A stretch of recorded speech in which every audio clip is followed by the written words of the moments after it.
The captain's finger shook as he barked the order across the first-class cabin. "You don't belong here. Get out of my seat." 50 phones rose at once. Champagne glasses froze mid-air. The man in the hoodie didn't argue. He didn't raise his voice. He simply looked up calm composed as the threat of police removal echoed through the cabin. What Captain Richard Sterling didn't know was that this wasn't a confrontation between power and disobedience. It was an audit in progress. The man he was humiliating controlled the very authority that kept Sterling in the cockpit. And before this plane ever left the gate, the captain's career would be permanently grounded. The rain at JFK International Airport was relentless. A grey sheet of water hammering against the tarmac that turned the world outside Terminal 4 into a blurred watercolour painting. Inside the cockpit of the Boeing 707-300ER Captain Richard Sterling checked his watch for the third time in a minute. They were already 40 minutes behind schedule. Richard was a legacy pilot. His father had flown for Panama, his grandfather for the Army Air Corps. He had the jawline of a movie star, the silver-streaked hair of a statesman, and the patience of a starving shark. To Richard, the cockpit wasn't just a job. It was a throne room. He was the king of the sky, and he ran his flight deck with a terrifying militaristic precision. "Fuel load is confirmed, Captain," the first officer. A young man named Timothy said tentatively. Timothy was 28 sharp and terrified of Richard. "Took them long enough," Richard snapped, adjusting his epaulettes. "What about the manifest? I saw the VIP list. We have Senator Corcoran on board and the CEO of Oak Haven Tech. I want a smooth ride, no bumps, no delays, and absolutely no riffraff in the forward cabin. I'm up for my seniority review next month, Tim. I want perfection. Yes, Captain. Boarding is nearly complete. Just waiting on a late arrival for 1A.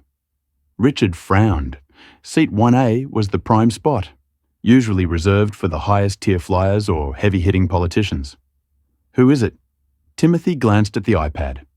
"Name is Marcus Hayes. No title listed, just a last-minute full fare purchase. Paid in cash at the counter, apparently." Richard scoffed. "Cash at the counter, right? Probably some lottery winner or a rapper's entourage. Keep an eye on it." Richard left the cockpit to do his final walkthrough of the cabin. It was his ritual. He wanted to make sure the first-class cabin looked pristine before he locked himself away. He walked past the rows of lie-flat seats, nodding charmingly to Senator Corcoran, who was already sipping a mimosa. "Smooth sailing today, Senator," Richard promised with a practiced smile. "Good to hear, Captain Sterling," the senator replied. Richard felt good. He was in his element. Then he saw him, the late arrival for 1A. The man walking down the jet bridge didn't look like a senator. He didn't look like a CEO. He was a tall black man, broad-shouldered, wearing a charcoal grey hoodie, with the hood pulled up slightly loose-fitting joggers and heavy noise-cancelling headphones around his neck. He carried a battered leather duffel bag that looked like it had survived a war zone. He moved with a quiet, unassuming confidence eyes scanning the cabin. He stopped at 1A, tossed his duffel into the overhead bin with practiced ease, and sat down. Richard stiffened. The sight offended his sensibilities. This was first class. This was where the elite sat. This man looked like he had just walked off a basketball court or out of a subway station. It was visually jarring against the champagne flutes and Italian suits surrounding him. Richard signaled to the lead flight attendant, Sarah, a veteran of the skies who knew Richard's temper well. She hurried over to the galley where Richard was fuming. "Sarah." Richard hissed, his voice low but laced with venom. "Who is that in 1A? "That's Mr. Hayes, Captain," Sarah said, glancing at the manifest. "He's the late arrival." "He looks like he's lost," Richard muttered, peering around the curtain. "Look at him. Hoodie joggers. He's making the senator uncomfortable." Sarah glanced back. Senator Corcoran was reading a newspaper, completely ignoring Mr. Hayes. "The senator seems fine, Richard." "Mr. Hayes has a valid ticket. He was polite when he boarded." "It's about standards, Sarah." Richard snapped, his face weening. "We are a premium airline. We," clears throat, "sell an image. People pay $10,000 for these seats to be away from the chaos. That man, he doesn't fit the profile. He looks suspicious." Suspicious, Sarah raised an eyebrow. Captain, he's just sitting there. He paid cash, Tim said. Last minute, Richard said his mind racing connecting dots that didn't exist. Drug money or fraud? I don't like it. He's degrading the VIP experience. I want you to go ask him for his boarding pass again. Check his ID. Make sure he actually belongs here. Sarah sighed. She knew fighting Richard was useless, but this felt wrong. Captain, the gate agents already checked. Do it, Sarah, or I will. Sarah smoothed her skirt and walked into the aisle. She approached 1A. The man, Marcus Hayes, was looking out the window watching the rain. He turned as she approached. His eyes were calm, deep, and intelligent. Mr. Hayes? Sarah asked gently. Yes. His voice was a deep baritone, polite but brief. I'm so sorry to bother you, sir. Could I just see your boarding pass one more time? There was a glitch in our system. Marcus held her gaze for a second too long, as if he knew exactly what the glitch was. He didn't argue. He pulled a crisp boarding pass from his pocket and handed it to her. 1A Marcus Hayes, he said. Sarah checked it. It was legitimate. Platinum status actually, though. The system didn't show his history, which was odd. Thank you, sir. Can I get you a drink before takeoff? Water, please. No ice. Sarah returned to the galley where Richard was waiting. Arms crossed. He's legit, Captain. Boarding pass matches. He's platinum. Richard's eyes narrowed. He didn't like being wrong, and he especially didn't like the way Marcus was sitting there so relaxed, so unbothered, as if he owned the plane. It triggered something ugly in Richard, a mix of prejudice and an obsessive need for control. To Richard, Marcus was an anomaly, a stain on his perfect manifest. Platinum. Likely a system error or a stolen mileage account, Richard grumbled. I'm going to make a call to the gate. I want his background checked. Richard, we're already late, Sarah warned. If you delay us for this, Richard growled, stepping closer to her. I am responsible for the safety and comfort of everyone on this bird. If I say he's a risk to the comfort of the VIPs, he's gone. Unfit for travel. Richard turned and stared at the back of Marcus's head. He wasn't going to let this go. The God complex of the cockpit had taken the wheel. The aircraft doors were closed. The fastened seatbelt sign pinged on, but the engines of Flight 492 remained at a low idle. The plane wasn't moving.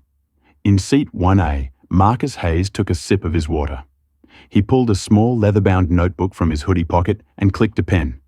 He wrote down the time 10:42 a.m. Clears throat. Pushback delayed.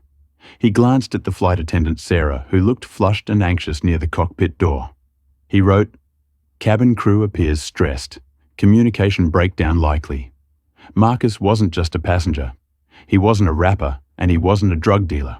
Marcus Hayes was the newly appointed Director of Field Operations for the FAA, reporting directly to the administrator in Washington. He was on a ghost ride, a random, unannounced audit of airline protocols specifically targeting high complaint routes. And this route, New York to London, commanded by Captain Richard Sterling, had flagged 3 complaints in the last 6 months regarding unprofessional conduct. Marcus had hoped the complaints were exaggerated. He had hoped for a boring flight. Suddenly, the cockpit door burst open. Captain Richard Sterling emerged, not with the professional grace of a pilot, but with the storming stride of a bouncer. He wasn't wearing his hat. His face was set in a hard grimace. He walked straight to seat 1A. The cabin went quiet. Senator Corcoran lowered his newspaper. The tech CEO took off his headphones. Richard stood over Marcus, blocking the overhead light. Sir Richard said his voice loud enough to carry to row 5. He didn't use the polite sir of customer service. He used the sir of a police officer about to make an arrest. Marcus slowly capped his pen. He looked up, his expression unreadable. Yes, Captain. I need to see your identification now. Marcus stayed seated. I showed my boarding pass and ID at the gate, and again to your flight attendant. Is there a problem? The problem, Richard said, leaning down, invading Marcus's personal space, is that I have reason to believe you are in violation of our dress code and conduct policy for the first-class cabin. A murmur went through the cabin. Dress code. In 2024, people flew in pajamas all the time. Marcus raised an eyebrow. My hoodie, it's cashmere, and I haven't said a word to anyone. How is my conduct in violation? You're making the other passengers uncomfortable. Richard lied smoothly, gesturing vaguely behind him. We have high-profile clients on this flight. VIPs. Your appearance and your demeanor are not fit for this cabin. I've made a command decision. And what decision is that? Marcus asked, his voice dropping an octave, becoming dangerously calm. I'm moving you, Richard said, pointing toward the back of the plane. I have a seat in economy comfort. You'll be more at home there. Grab your bag. It was a test, a humiliation ritual. Richard expected the man to explode, to shout, to curse. That would give Richard the excuse to kick him off entirely. He wanted a reaction. He wanted a reason. But Marcus didn't shout. He didn't move. He simply stared at Richard Sterling with a look of profound disappointment. Captain Marcus said softly, I paid full fare for this seat. I am not moving, and I strongly suggest you return to the cockpit and push this plane back. You are already 45 minutes late. Richard's face turned a violent shade of red. He felt his authority slipping. The passengers were watching. The senator was watching. If he backed down now, he looked weak. Listen to me, boy. Richard snarled, the racial undertone slipping out sharp and undeniable. I am the captain of this vessel. My word is law. You are unfit for VIP status. You don't belong here. Now you can walk to the back, or I can have law enforcement drag you off this plane in handcuffs for disobeying a flight crew member. It's your choice. Sarah, the flight attendant, stepped forward, horrified. Captain, please. Quiet, Sarah. Richard barked, not looking at her. He kept his eyes locked on Marcus. Well, what's it going to be? Marcus sighed. It was a heavy, weary sound. He reached into his pocket. Richard flinched, stepping back. Hands where I can see them. Marcus moved slowly. He didn't pull out a weapon. He pulled out his phone. He unlocked it and placed it on the armrest screen up. Then he looked at Richard. Call them, Marcus said. What? Call law enforcement, Marcus said. Call port authority. In fact, call the airport duty manager too. Because if I leave this seat, Captain Sterling, I promise you this plane will not take off today, and you will never fly a commercial airliner again. Richard laughed. It was a dry, incredulous laugh. Is that a threat? You think you have power here? You're nobody. Richard turned to the galley phone and snatched the receiver. He punched in the code for the gate agent. Get port authority on the jet bridge. Richard shouted into the phone, his voice echoing through the silent cabin. I have a disruptive passenger in 1A, refusing a direct order from the captain. I want him removed now. He slammed the phone down and looked back at Marcus with a smirk of triumph. You wanted the hard way, Richard said. You got it. Marcus didn't speak. He just picked up his pen and opened his notebook again. He wrote 10:55 a.m., clears throat. Captain invoked authority to remove passenger based on bias. Escalation initiated. He closed the book, sat back, and waited. The storm wasn't outside anymore. It was right here in seat 1A, and Richard Sterling had just walked directly into the eye of it. The arrival of the Port Authority Police Department, PAPD, on a commercial airliner is never subtle. The heavy thud of boots on the jet bridge floor vibrated through the fuselage, signaling the end of civil discourse. Inside the cockpit, Captain Richard Sterling adjusted his tie, checking his reflection in the dark glass of the avionics panel. He looked composed, authoritative, every bit the hero he believed himself to be. He turned to his first officer, Timothy. Watch and learn, Tim, Richard said, a smug grin playing on his lips. This is how you maintain the integrity of your ship. You don't let the weeds grow in your garden. Timothy didn't smile. He was staring at the engine indicators, his stomach churning. Captain, did he actually threaten you? I didn't hear a threat. Insubordination is a threat to safety, Tim. Don't be soft. The cabin door opened. Two officers, large men with grim expressions and tactical vests, squeezed into the narrow entryway of the first-class cabin. The lead officer, Sergeant Miller, looked around, his hand resting instinctively near his belt. "Where's the problem, Captain?" Miller asked, looking at Richard, who had stepped out to meet them. Richard pointed a dramatic finger at seat 1A. "Right there." Passenger refused a direct order to change seats. "He's been hostile, argumentative, and I have deemed him a threat to the safety of this flight. I want him removed immediately." Sergeant Miller turned his gaze to Marcus Hayes. Marcus hadn't moved. He sat with his hands folded in his lap, the very picture of tranquility amidst the chaos. He looked at the sergeant, then back at Richard. "Sir," Sergeant Miller said, approaching Marcus, "the captain has asked you to leave the aircraft. You need to grab your things and come with us." The cabin was dead silent.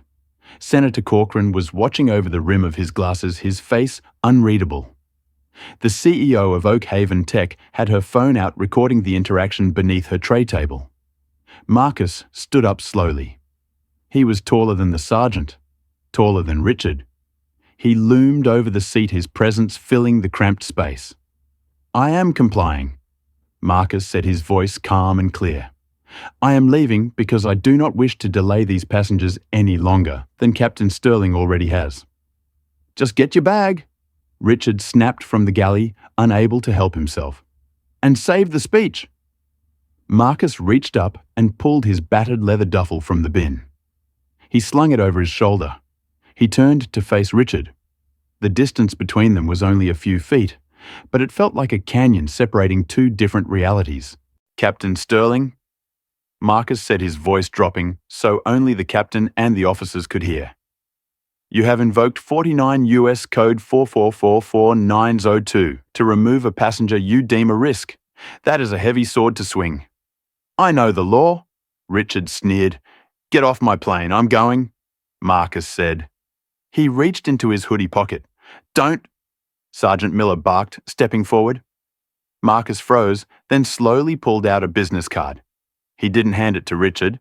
He placed it gently on the empty seat of 1A.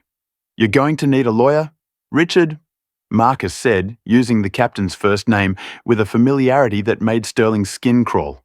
"And you're going to need a very good union rep, because when I walk off this bridge, the clock starts ticking on your career." "Get him out of here," Richard yelled, his patience snapping. "He's threatening me again." "Officer, remove him." Clear's throat. Sergeant Miller grabbed Marcus by the elbow. "Let's go, sir. Now." Marcus didn't resist. He allowed himself to be escorted down the aisle. It was the walk of shame, the moment every unruly passenger dreads, the moment hundreds of eyes judge you as a drunk, a failure, a criminal. But Marcus didn't look down. He made eye contact with the passengers as he passed. He nodded respectfully to the senator. "Apologies for the inconvenience, Senator," Marcus said smoothly. "A shame, truly," the senator murmured, looking confused. He had seen drunks kicked off planes before. This man was stone sober and more articulate than the pilot. Marcus stepped through the aircraft door and onto the jet bridge, the humid air of the tunnel hitting him. The officers flanked him, ready to slap cuffs on him if he twitched. "Am I under arrest?" Marcus asked as they walked up the ramp. "Not yet," Miller said, "but the airline will likely press charges for trespassing or interference. We have to take you to the station for processing." "That won't be necessary," Marcus said, "but you can escort me to the terminal. I have a phone call to make." Back on the plane, Richard Sterling watched the back of the hoodie disappear. He felt a rush of adrenaline, a dopamine hit of absolute power. He had won. He had cleansed his sanctuary. He turned to the cabin, clapping his hands together once. "Ladies and gentlemen, my sincere apologies for that unpleasantness. We have zero tolerance for anyone who disrupts the safety and comfort of our VIP guests. We'll be pushing back in moments. Champagne is on the house for first class." He flashed his movie star smile, but the return was lukewarm. The passengers weren't smiling. They were shifting in their seats, exchanging glances. The vibe in the cabin had curdled. Richard didn't care. He walked back to the cockpit, shutting the reinforced door with a heavy thud. He slid into the left seat and put on his headset. "Door is locked," Richard said to Timothy. "Let's get this bird in the air. Request pushback." Timothy looked pale. "Captain, that guy, the business card he left?" "Trash it," Richard said, flipping switches on the overhead panel. "I don't care if he's the Prince of Wales. On this plane, I am God." Timothy hesitated, then reached back and grabbed the card from the empty seat before Sarah could clear it. He glanced at it quickly. It was a heavy cream-colored card with gold embossing. The Department of Transportation seal was stamped in the center. Marcus Hayes, Executive Director, Field Operations and Safety Compliance, Federal Aviation Administration. Timothy's blood ran cold. His hands started to shake. "Captain, not now." Tim called the tower. Richard throttled up the APU. He was ready to fly. He didn't know that the man he had just kicked off was currently standing in the terminal window phone to his ear, looking directly at the nose of the Boeing 777. The pushback tractor groaned as it lifted the nose gear of Flight 492. The plane began to move backward, slowly retreating from the gate. Captain Richard Sterling felt the familiar vibration of the aircraft and exhaled. This was his favorite moment, the transition from the Earth to the machine. The rain was still lashing against the windshield, but Richard didn't mind. He was a good pilot, a great pilot in his own mind. He could fly through a hurricane and not spill his coffee. Tower Flight 492 requesting taxi to runway 4. Left. Timothy said into the headset, his voice trembling slightly. There was a pause, a static crackle. "Flight 492, hold position," the air traffic controller replied. The voice wasn't the usual rhythmic board cadence of ATC. It was sharp, urgent. "Holding position," Timothy said. He glanced at Richard. "They're holding us. Probably congestion." Richard scoffed. "With this rain, everyone is backed up. Give them a minute, then nudge them. I want to get out of here before my duty time gets crunched." They sat on the tarmac, engines idling, the wipers slapping rhythmically against the glass.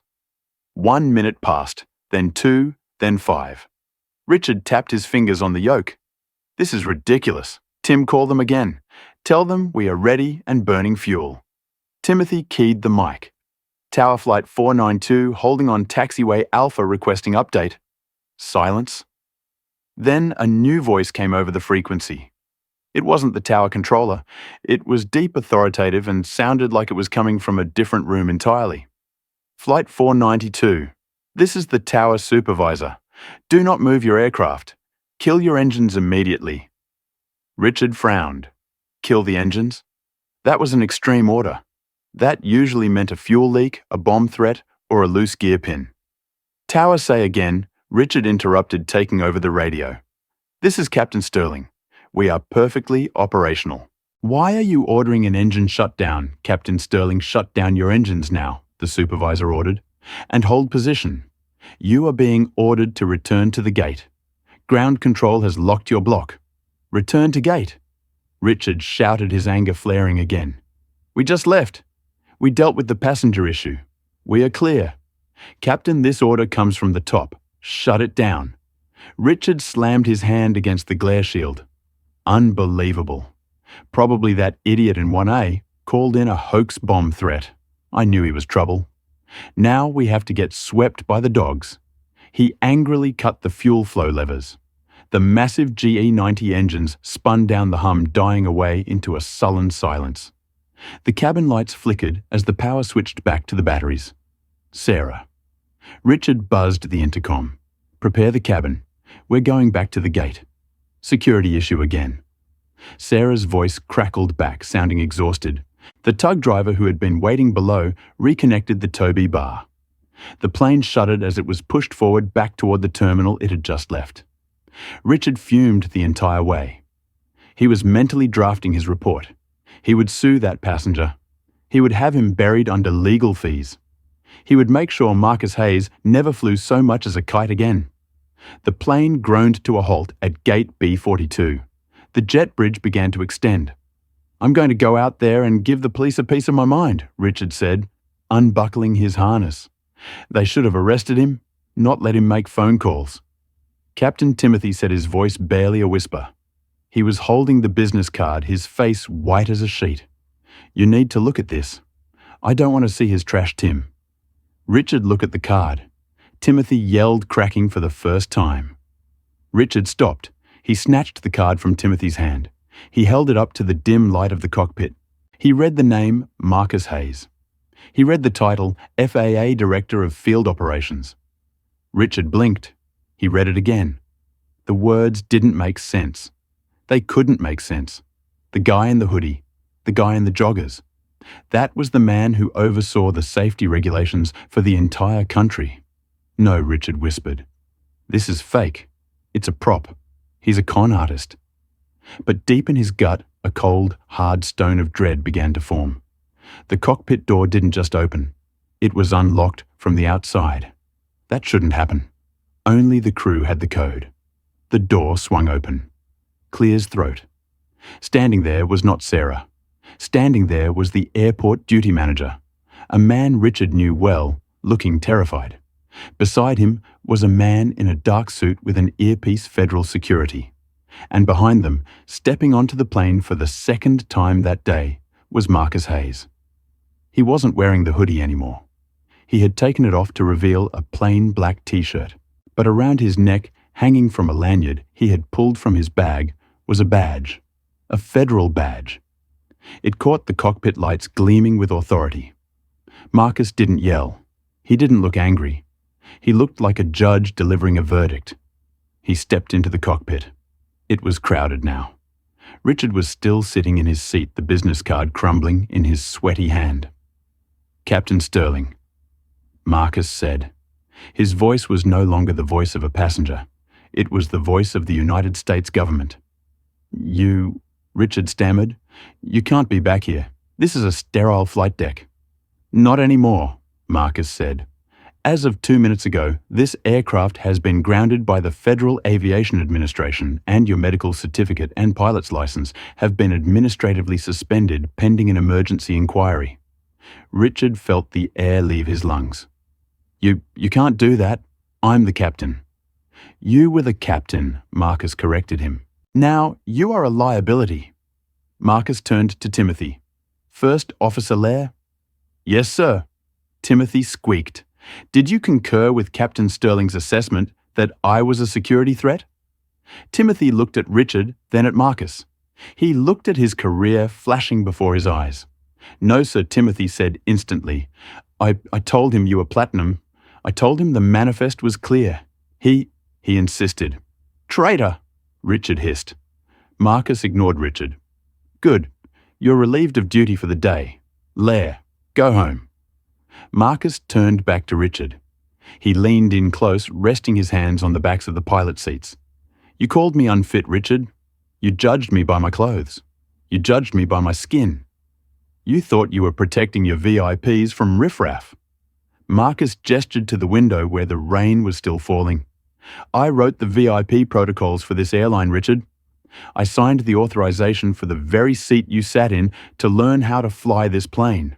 And today, I sat in seat 1A to see if this airline was still prioritizing safety and respect over ego.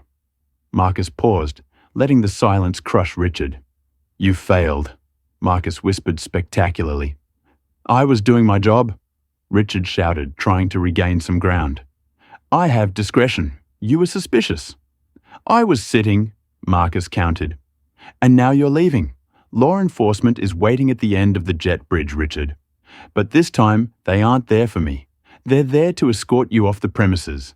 You are to surrender your badge and your ID immediately. Richard looked at the duty manager. You're letting him do this. I've flown for this airline for 20 years. The duty manager looked at the floor. He's the FAA Richard. He can ground the whole fleet if he wants. Just go. Richard Sterling, the king of the sky, slowly unbuckled his seatbelt. His hands were shaking so badly he could barely undo the clasp. He stood up, his legs feeling like jelly. He grabbed his flight bag. He had to walk out of the cockpit. He had to walk through the first-class cabin. The passengers were still there. They had seen the plane return. They had seen the police board again. And now they saw their captain, stripped of his swagger, looking pale and defeated, being escorted off his own plane by the man he had called Unfit. Senator Corcoran looked up as Richard passed. The senator locked eyes with Marcus, then looked at Richard with a sneer of disgust. Unfit indeed. the senator said, loud enough for the cabin to hear. Richard kept his head down. He walked into the jet bridge. The officers were there. Mr. Sterling Sergeant Miller said the same officer Richard had summoned earlier. "We need your airport security badge. You're being escorted landside." Richard handed over his badge. He felt naked. He felt small. As he walked up the ramp, leaving the world of aviation behind him, he heard Marcus's voice one last time speaking to the flight attendant. "Sarah, I'm sorry for the delay. Is there any chance I could get that water now?" No ice. Richard Sterling kept walking, but he knew with a sickening certainty that he would never step foot in a cockpit again. Clear his throat. The sky was closed. The corporate headquarters of Sovereign Airways was a glass monolith in downtown Dallas, a building designed to intimidate. It was a place of sterile corridors, hushed conversations, and career-ending decisions. 3 days after the incident on Flight 492, Captain Richard Sterling sat in a waiting room on the 40th floor. He was wearing his best suit, not his uniform. His uniform had been collected by a courier the previous morning, along with his company iPad and his security clearance badges. Richard stared at a fern in the corner, his leg bouncing nervously. Beside him sat Stan Kowalski, his union representative from ALPA Airline Pilots Association. Stan was a heavy-set man with a face like a bulldog, usually the kind of guy who could negotiate a pilot out of a DUI charge. Today, however, Stan looked grim. Clear his throat. "Stop shaking your leg, Rick," Stan muttered, not looking up from his phone. "They can't fire me," Stan Richard said, his voice raspy.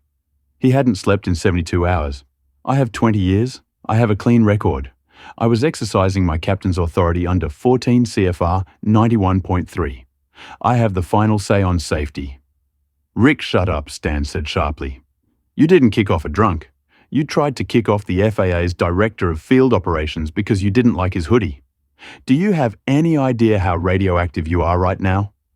The airline stock dropped 4% yesterday when the rumors started. It's a misunderstanding," Richard insisted, though his confidence was a hollow shell. "I'll explain my thought process. They'll see I was prioritizing the VIPs." The heavy oak doors opened. A young assistant looking terrified beckoned them in. "They're ready for you, Captain Sterling." Richard stood up, smoothed his jacket, and walked into the boardroom. It was a massacre waiting to happen. At the head of the table sat Elias Thorne, the CEO of Sovereign Airways. To his right was Captain Vance, the chief pilot, a man Richard had known for years, a man he considered a friend. Vance wouldn't meet his eyes. To the left were 3 lawyers from the firm Cravath Swain and Moore, the company's external legal sharks. And at the far end of the table, sitting alone, was Marcus Hayes. Marcus was wearing a tailored Navy suit today. He looked every inch the federal director. He had a thick file folder in front of him. Clear his throat. He didn't look angry.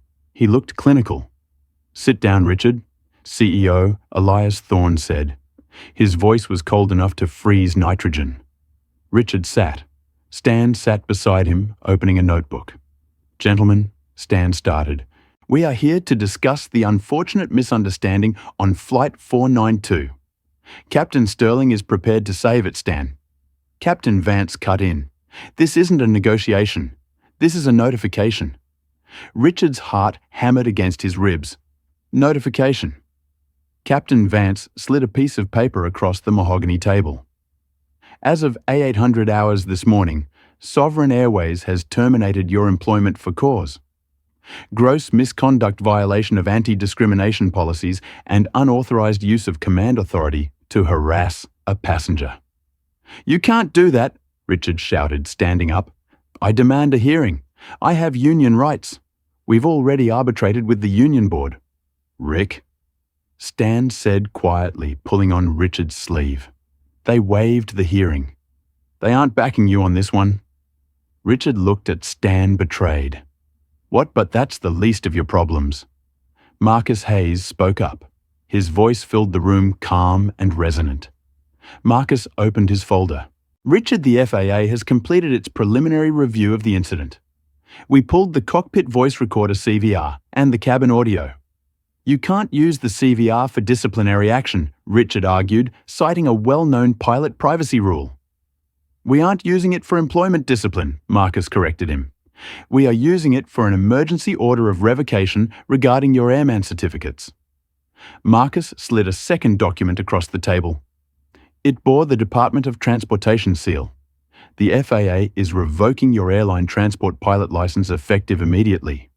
We are also flagging your medical certificate for psychiatric review regarding narcissistic traits and anti-authority impulsivity incompatible with safe flight operations. Richard felt the room spinning. Revocation, not suspension. Revocation. That meant he wasn't a pilot anymore. He was a pedestrian. He would have to start over from 0 private pilot instrument rating commercial years of training, assuming anyone would even let him fly. You're destroying my life over a hoodie, Richard whispered. I'm removing a hazard from the National Airspace System, Marcus replied. I listened to the tape, Richard. I heard you call me boy. I heard you tell your first officer that you were God on that plane. The lawyers flinched. Even the CEO looked uncomfortable. That was out of context, Richard stammered. It was on tape, Marcus said. But here is the twist, Richard. The part that really sealed your fate. Marcus leaned forward. We audited your flight history. The FAA ran a pattern recognition on your passenger removal logs. In the last 5 years, you have removed 12 passengers from first class. Do you know what they all had in common? Richard went pale. They were all minorities. Marcus said, every single one. You haven't just been protecting VIPs. You've been curating your cabin to match your worldview. That is a violation of federal civil rights laws. The Department of Justice has been notified. The room went deadly silent. This wasn't just about a job anymore. This was about prison time. Civil rights violations in aviation were federal felonies if they interfered with commerce. I want a lawyer, Richard croaked. You have one? The CEO said, gesturing to Stan. I'm a union rep, not a criminal defense attorney, Stan said, closing his notebook. Rick, you're on your own. The union can't touch a DOJ investigation. Richard Sterling, the CEO, said, standing up. You are banned from all Sovereign Airways properties. Security will escort you to the garage. If you step foot in one of our terminals again, you will be arrested for trespassing. Richard looked at Captain Vance. Vance, Jimmy, help me. Captain Vance looked at the table. You dishonored the wings, Rick. Get out. Richard stood up. His legs felt like lead. He looked at Marcus Hayes one last time. Marcus wasn't gloating. He looked sad. It didn't have to be this way, Marcus said. You just had to fly the plane. Richard turned and walked out of the boardroom, a broken man. But as he stepped into the elevator, he pulled out his phone. He still had one card to play. He had the court of public opinion. He would spin this. He would go to the press. He would say he was the victim of a woke government overreach. He dialed the number for the Daily Patriot, a right-wing news outlet known for taking up controversial causes. Hello, Richard said, his voice trembling with rage. I have a story for you. A veteran pilot fired for refusing to bow down to a corrupt FAA official. I want an interview tonight. He thought he could control the narrative. He didn't know that the internet had already beaten him to it. Richard Sterling sat in his living room, a glass of scotch in his hand, waiting for the reporter from the Daily Patriot to arrive. He had convinced himself that he was the hero. He was the captain who stood his ground. The world would see that. His wife Ellen walked into the room. She was holding her iPad, her face ashen. Richard, she whispered, have you seen it? Seen what? Richard snapped. I'm busy preparing my statement. Twitter, she said. TikTok, YouTube, it's everywhere. She turned the screen toward him. It was a video vertical format high definition. It had been filmed by the passenger in seat 1B, the CEO of Oak Haven Tech. She had recorded the entire interaction from beneath her tray table. The video had been uploaded 2 hours ago. It already had 14 million views. The title was simple. Racist pilot tries to kick FAA Director off plane, instant regret. Richard watched in horror. The audio was crystal clear. Listen to me, boy. I am the captain of this vessel. My voice is law. You are unfit for VIP status. The camera zoomed in on Marcus Hayes, calm, composed, dignified. Then it panned to Richard, red-faced, spitting-looking deranged. Then the cut to the aftermath. The police escorting Richard off the plane, clears throat. The senator's comment, unfit indeed. Richard scrolled down to the comments. They were scrolling so fast he couldn't read them. User 99. Did he really just say, I am God, who is this guy Flygirl 22? I'm a flight attendant. This guy's a nightmare. Everyone knows Captain Sterling. He's, clears throat, a monster. Legal eagle. That boy comment. That's a career ender. That's a lawsuit. Karma police. The guy in the hoodie is Marcus Hayes. He's the top dog at the FAA. This pilot literally tried to bully his own boss. Richard threw the iPad onto the couch. It's edited. It's out of context. Richard, it's not edited. Ellen said, tears streaming down her face. My sister called. She saw it. The neighbors saw it. There are news vans parking at the end of the driveway. Good, Richard yelled, pacing the room. Let them come. I'll tell them the truth. The doorbell rang. Richard straightened his tie. That's the reporter. Finally.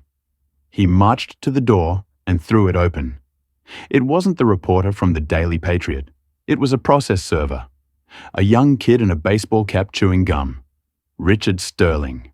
Yes, the kid shoved a thick stack of papers into Richard's chest. You've been served.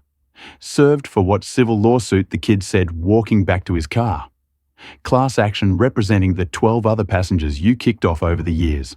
They saw the video. They recognized you. They're suing for discrimination, emotional distress, and defamation. Oh, and Sovereign Airways is suing you too. Breach of contract and damages for brand reputation. Good luck, buddy. Richard stood in the doorway, the papers heavy in his hands. He looked out at his driveway. The news vans weren't from the friendly outlet he had called. They were CNN, MSNBC, Fox, and BBC. They were camped out like vultures. He saw a reporter standing on his lawn, microphone in hand, doing a live segment. Richard could hear her through the open air. Captain Sterling, now dubbed the Pilot of Prejudice, is facing a federal investigation and multiple lawsuits. Sources say he has lost his license and his pension is frozen pending the civil rights inquiry. Pension frozen. Richard dropped the papers. The glass of scotch slipped from his hand and shattered on the porch. His retirement, his savings. It was all tied up in the airline stock and his pension fund. If they sued him for damages, if they proved he violated federal law, he would lose everything. The house, the boat, the country club membership. He retreated inside and slammed the door. He locked the deadbolt. Ellen, he called out. There was no answer. He walked into the kitchen. On the counter was a note. I'm going to my mother's. Do not call me until this is over. You humiliated us. Richard Sterling was alone. The house was silent save for the ringing of the landline phone which started then and didn't stop. He slumped onto the kitchen floor, surrounded by the granite countertops and stainless steel appliances he had bought with the money he earned from being a captain. He looked at his hands, the hands that used to control 300 tons of machinery. Now they couldn't even control his own front door. He had wanted to be treated like a VIP. He had wanted the world to respect his authority. Now the world knew exactly who he was, and they had decided he was unfit. 6 months had passed since Flight 492 returned to the gate. The aviation world moves fast, usually burying yesterday's news under today's delays, but the Sterling incident hadn't been buried. It had grown into a movement. At the FAA headquarters in Washington, D.C., the main auditorium was packed. It was standing room only. Pilots, airline executives, and union representatives from every major carrier were in attendance. The mood was somber, respectful. On the stage stood Marcus Hayes. He looked tired, but determined. Behind him, projected on a massive screen, was a new document, the Sterling Protocol Bias Recognition and De-escalation in Command Authority. Command is not a privilege to rule. Marcus said, his voice echoing through the hall. It is a duty to serve. When we allow our personal biases, our judgments about how a passenger looks, how they dress, or the color of their skin, to override our assessment of safety. We are not just failing as people, we are failing as pilots. He clicked a remote.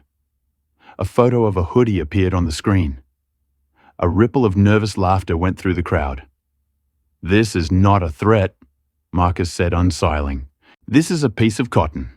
The threat is the ego that cannot distinguish between a passenger and a prejudice." Marcus looked out at the sea of uniforms. Effective today, every pilot in the United States will undergo mandatory re-certification under this protocol. We are ending the era of the God complex in the cockpit. If you cannot treat every soul on your manifest with dignity, you will not fly in my airspace. The applause started slowly, then grew into a roar. It was a standing ovation. Marcus had turned a moment of ugliness into a legacy of change. Meanwhile, 300 m away in Queens, New York, the rain was falling again.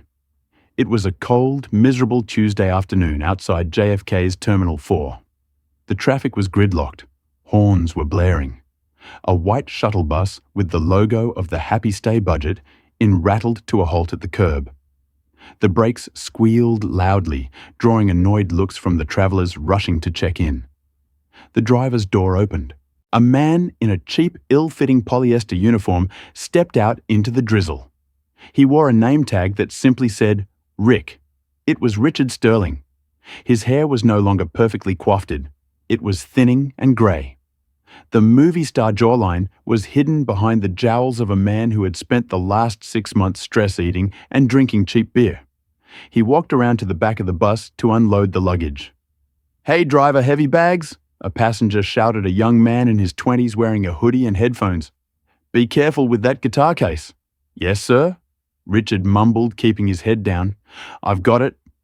Richard hauled the heavy bags onto the curb, his back aching. He used to command a machine worth $300 million. He used to sip coffee while watching the sun rise over the Atlantic. Now, he was lifting suitcases for tourists who didn't even look him in the eye. As he set the last bag down, a group of pilots walked by. They were Sovereign Airways pilots, a captain and 2 first officers. They were laughing, their uniforms crisp, their flight bags rolling smoothly behind them. Richard froze. He recognized the captain. It was Timothy. Timothy had been promoted. The young man Richard had tried to bully into silence was now wearing 4 stripes. He walked with a quiet confidence, chatting with his crew. Timothy paused. He looked at the shuttle bus driver standing in the rain. Their eyes locked for a fleeting second. Richard wanted to look away to hide, but he couldn't. He saw the pity in Timothy's eyes. It wasn't anger. It wasn't hate. It was just pity. Timothy gave a small, sad nod, then turned and walked toward the terminal entrance, the automatic doors sliding open to welcome him into the world. Richard was banished from forever. "Hey buddy, you want a tip or what?" the tourist in the hoodie yelled, waving a dollar bill. Richard turned back to the reality he had created. He took the dollar. "Thank you, sir." Richard said, his voice breaking, "Have a safe flight." He climbed back into the driver's seat of the rusted shuttle bus. Through the windshield, he watched a Boeing 737 soar into the grey clouds, banking sharply toward London. He watched it until it disappeared, leaving him behind on the ground, exactly where he belonged. The story of Captain Richard Sterling is a stark reminder that authority is a fragile thing. It is given by the public and maintained by trust. Richard believed his uniform made him invincible, that his title gave him the right to judge others based on appearances. But in the end, it was his own judgment that grounded him. Cleared his throat. Marcus Hayes didn't just win because he had a higher rank. He won because he had the one thing Richard lacked: humility. The Sterling Protocol serves as a lasting lesson in the aviation industry, that the most dangerous turbulence isn't in the air, but in the mind of a pilot who forgets their humanity. Richard Sterling wanted to clear his cabin of unfit people. But the universe has a funny way of balancing the scales. In trying to protect his VIP world, he proved he was the only one unfit to be a part of it. Wow, what a roller coaster. I hope you guys enjoyed this story of instant karma and justice served at 30,000 FT. It really makes you think twice about how we judge people, doesn't it? If you enjoyed this story and want to see more real-life inspired dramas about justice, karma, and the workplace, please smash that like button. It really helps the channel grow. And don't forget to subscribe and hit the notification bell so you never miss a new episode. I want to hear from you in the comments. Have you ever been judged by your appearance only to prove them wrong? Clear's throat. Let me know your story down below.